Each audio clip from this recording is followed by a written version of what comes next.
What is inflation targeting?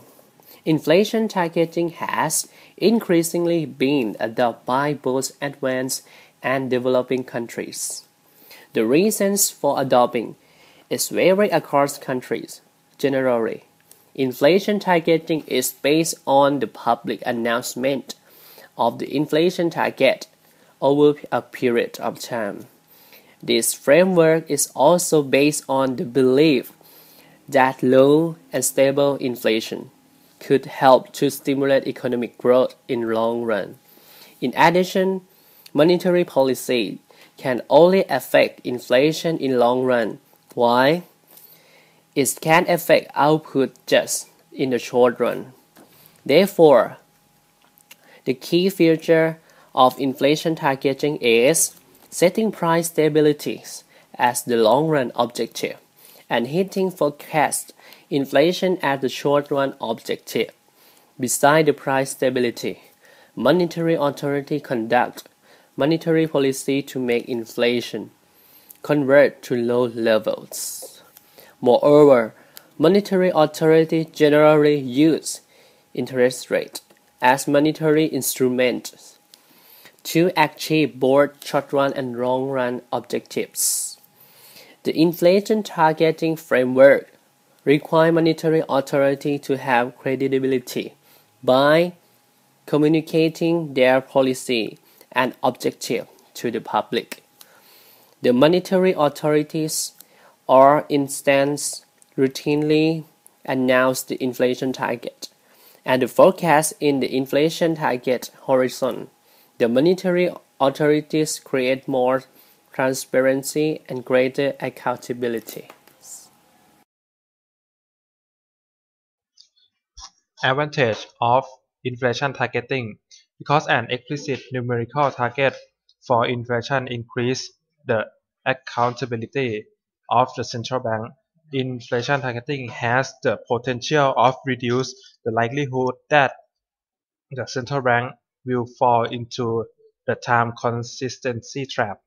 Moreover, since the source of time consistency is often found in political pressure on the central bank to undertake overly expansionary monetary policy.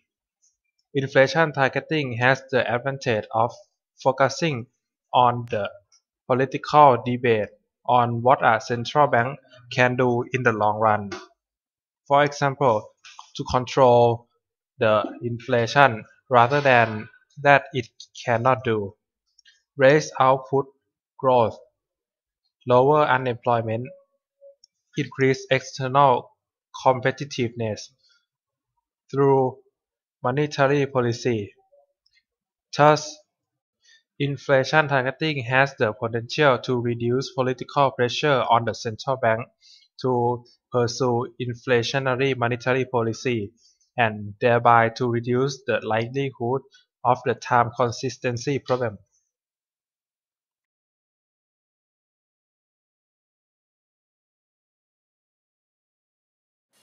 Next, we're gonna talk about the disadvantage of inflation targeting.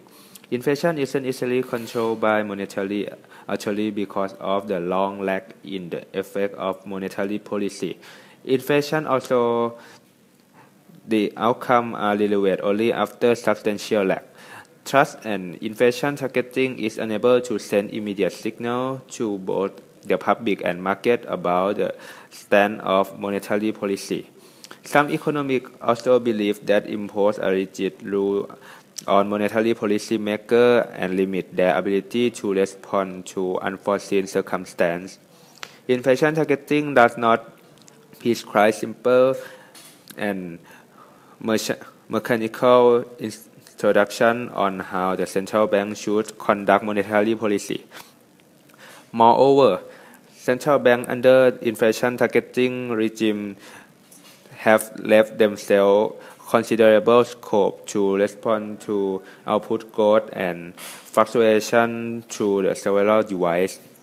Inflation targeting is also lead to low growth in output and employment. Although inflation reduction has been associated with below normal output during this inflation phase in inflation targeting regime. One low inflation level were achieved, output and unemployment returned to level at least as high as they were before.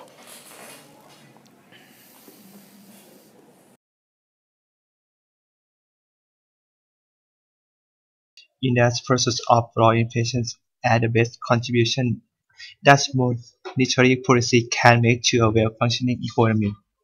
Central banks have typically upon nominal anchors as the basis for their monetary policy.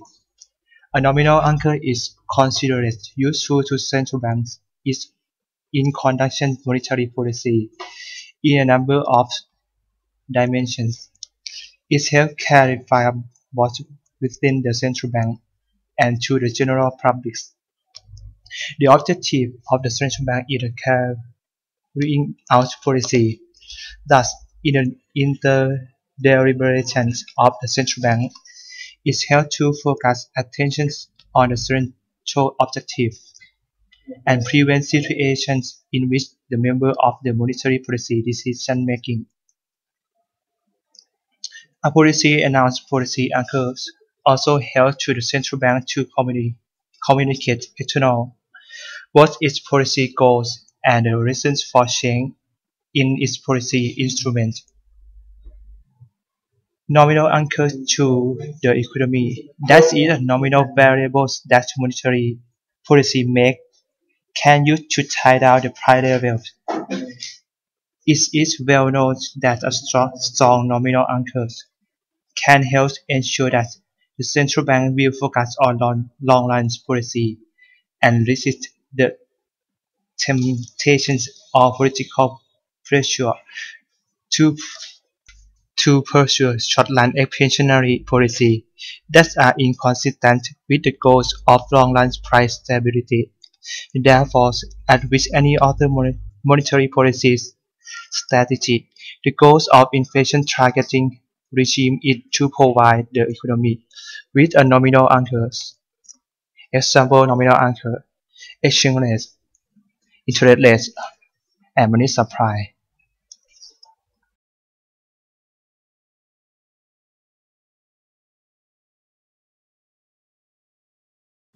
Inflation targeting in Thailand.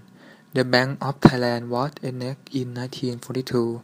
During the Second World War, the Bank of Thailand Act specified a mandate for the Bank of Thailand to conduct the business of central bank. The board had the authority to set the rate, benchmark interest rate with it, the interest rate charged on central bank loan as a lender of the last resort of financial institution.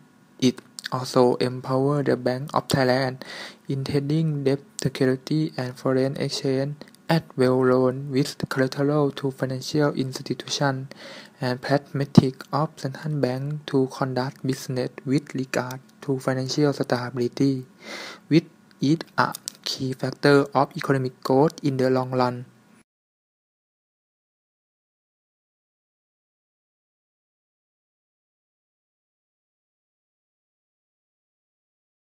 Role Bank of Thailand in terms of inflation targeting. The Bank of Thailand duty is guardian who target the stability of price level. In 2000, they had target the core inflation rate between 0 to 3.5% per year.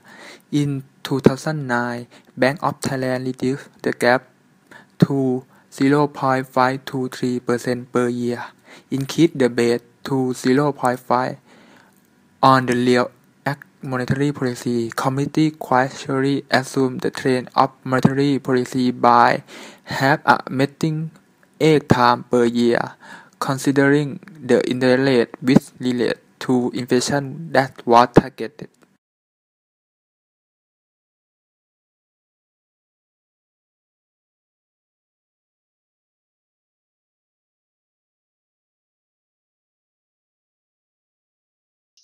Performance. At the beginning of using inflation targeting, Bank of Thailand has targeted the core inflation between 0 to 3.5% per year.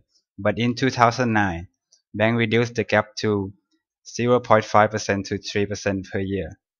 The increase of to 0.5 to avoid the chance of deflating and decrease the top to maintain the stance of the framework. Look at the nominal anchor.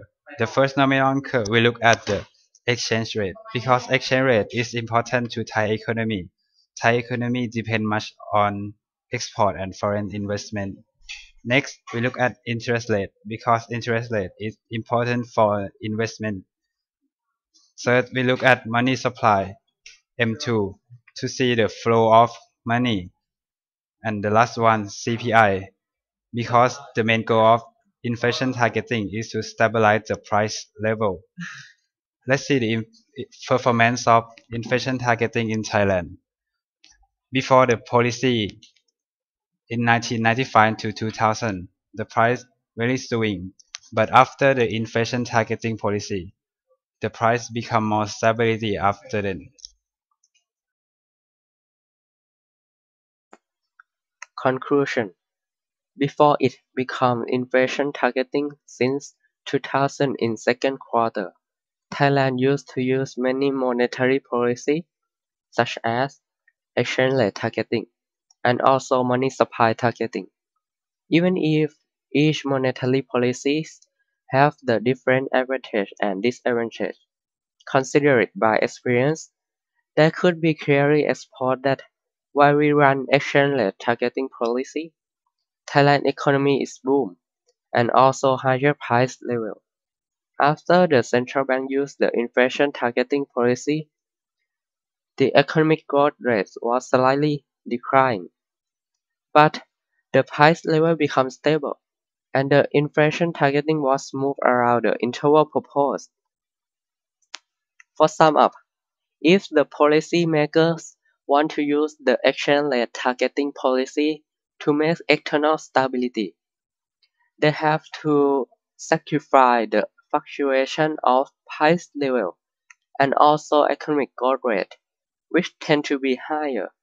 In other words, if the policymaker want to stabilize the price level and growth rate, they might face the fluctuation of exchange rate, which tend to be higher too. Therefore, different perspective is only reflecting the focus of economic policy goals are not the same. At last, whatever coin show heads or tails. Now, we have to focus on real goal and law of central bank seriously.